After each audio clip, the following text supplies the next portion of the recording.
negócios pra me esquecer.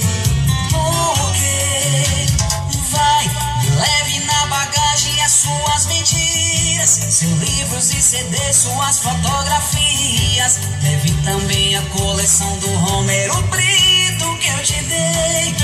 Mas deixe meus sonhos que você foi incapaz de realizar. Deixe a porta aberta, quem sabe a